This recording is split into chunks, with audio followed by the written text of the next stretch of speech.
आज एक नए विषय को लेकर आए हूँ आपके सामने।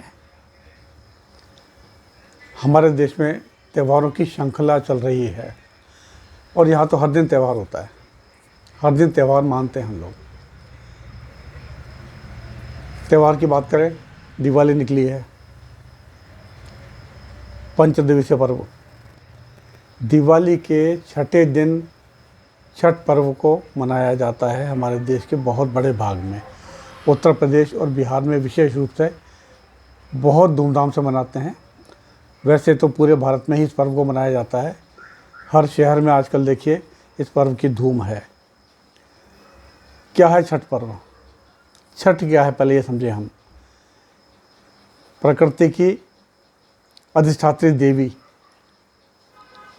उन देवियों का समूह है, उन सबको मिलाकर एक नाम दिया गया है छठ मैया।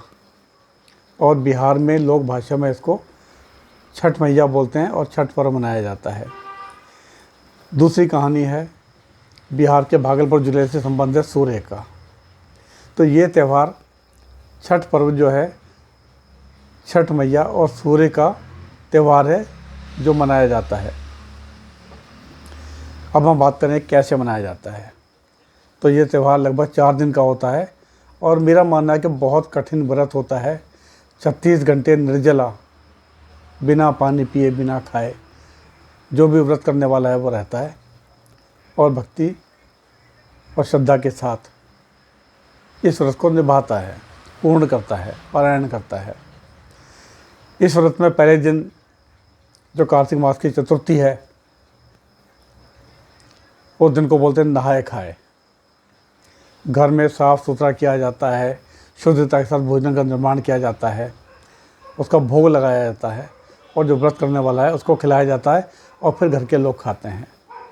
अगले दिन होता है खरना और तीसरे दिन होता है डूबते सूरज को अर्घ्य देना और चौथे दिन प्रातः उगते सूरज को अर्घ्य देना। उसके साथ ही इस व्रत का पारायण होता है।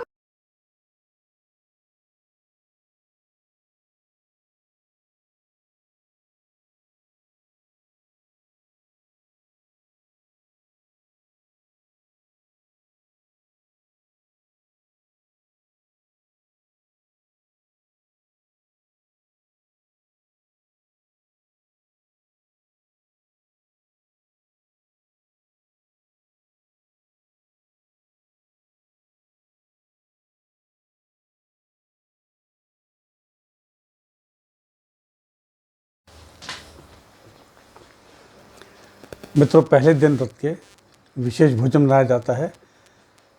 उस भोजन में दाल, लौकी या कद्दू की सब्जी, चने की दाल और चावल प्रसाद के रूप में बनता है। इस भोजन का भगवान को भोग लगाकर सबसे पहले व्रत करने वाले व्यक्ति को खिलाया जाता है और बाद में सभी लोग प्रसाद के रूप में इस भोजन को ग्रहण करते हैं। क्योंकि ये पर्व जैसे मैंने बताया 4 दिन तक चलता है, लोक आस्था का पर्व है, तो बड़े नियम और संयम से इसको मनाया जाता है। इस व्रत के दूसरे दिन को खरना कहा जाता है। महिलाएं गुड़ की खीर बनाती हैं, प्रसाद बनाती हैं, रात को ग्रहण करती हैं और जो व्रती होता है उसको भी दिया जाता है। सब लोग प्रसाद के रूप में खाते हैं और इसके बाद ही इस व्रत का प्रारंभ होता है, शुरुआत होती है। इसके बाद 36 घंटे तक निर्जला रहकर इस व्रत को पूरा करना होता है। और जो तीसरा दिन होता है उस दिन शाम के समय सूर्य को अर्घ्य दिया जाता है। एक सूप में पूरा पूजा का सामान जमा करके विशेष रूप से तैयार किया जाता है। जो वहाँ के लोग अच्छे से जानते हैं उसको कैसे तैयार किया जाता है। सूप में भोग का सारा सामान रखकर, पूजन का सामान रखकर, अर्घ्य का सामान रख के और सूर्य को शाम के समय अर्घ्य दिया जाता है, डूबते सूर्य को, व्रत के अगले दिन यानी कि तीसरे दिन जो होता है।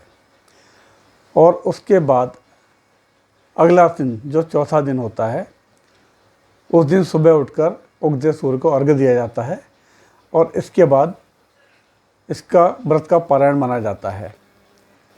इस व्रत के बाद जो व्रत करने वाला है उसको कुछ खाने के लिए सूप या फलों का जूस या कुछ इस तरह की चीज़ दी जाती है। ये बहुत महत्वपूर्ण व्रत होता है, कठिन भी होता है। मैं तो बहुत कठिन ही कहूँगा, सबसे कठिन व्रत कहूँगा। 36 दिन लगातार बिना पानी पिए व्रत करना अपने आप में बहुत बड़ी बात होती है। अब ये व्रत किया क्यों जाता है, छठ मैया कौन है, सूर्य की पूजा क्यों की जाती है? जैसा कि मैंने बताया, प्रकृति की अधिष्ठात्री देवी, उनको छठ मैया कहा जाता है, देवसेना कहा जाता है। देवसेना को छोटे वर्ड में बिहार में या वहाँ की लोकल भाषा में छठ मैया कहा जाता है। देवसेना की पूजा करते हैं। सूर्य की पूजा इसीलिए कि बिहार के भागलपुर ज़िले से इस सूर्य पूजा के कहीं ना कहीं कुछ लिंक या कुछ तार जुड़े हुए हैं, कोई कहानी वहाँ से जुड़ी हुई है। उस कहानी की चर्चा हम बाद में करेंगे। तो ये जो प्रमुख 4 दिन का जो त्यौहार है बहुत इम्पोर्टेंट होता है, श्रद्धापूर्वक मनाते हैं।